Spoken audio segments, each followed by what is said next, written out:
We've always seen mythical creatures as just fantasy, but what if 3 of them were actually real? No myths, no stories, just the truth. Watch till the end. Number 3, Yeti and the Bigfoot. Friends, you must have heard of a monkey-like creature that walks on 2 legs. Well, in Himalaya culture, it's known as the Yeti, a being believed to live near the freezing high mountains. In fact, back in 1951, a footprint was even captured near Mount Everest. But later, it was found to be the footprint of a bear. Interestingly, a similar version of this creature is also very famous among the Native Americans of North America, known as Bigfoot. This creature too was recorded once, in 1967. However, many sources believe that the footage isn't authentic, but whatever the truth may be, around 3.7 million years ago, in the scorching heat of Africa, animals called Australopithecus used to roam. They looked very similar to a Yeti or Bigfoot. These animals were actually an early form of US humans, because we evolved from a species of Australopithecus. The brain size of Australopithecus was about 3 times smaller than that of modern-day humans. That's why they didn't have the ability to speak,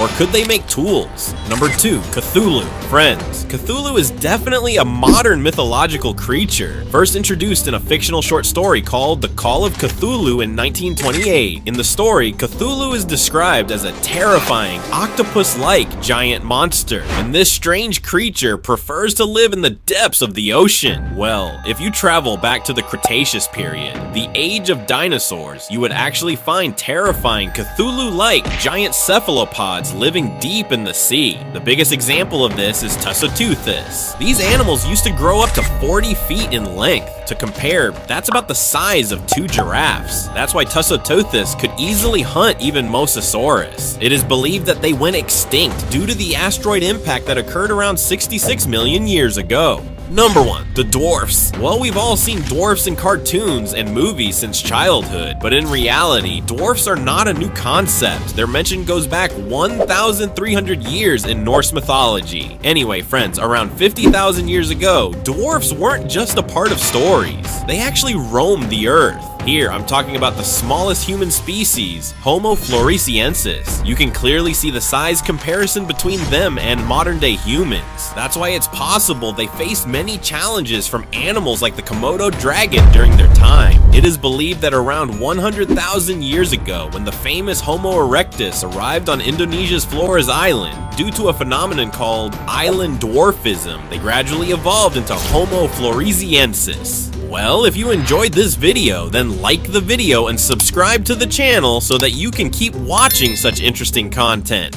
See you in the next video. Till then, take care and bye-bye.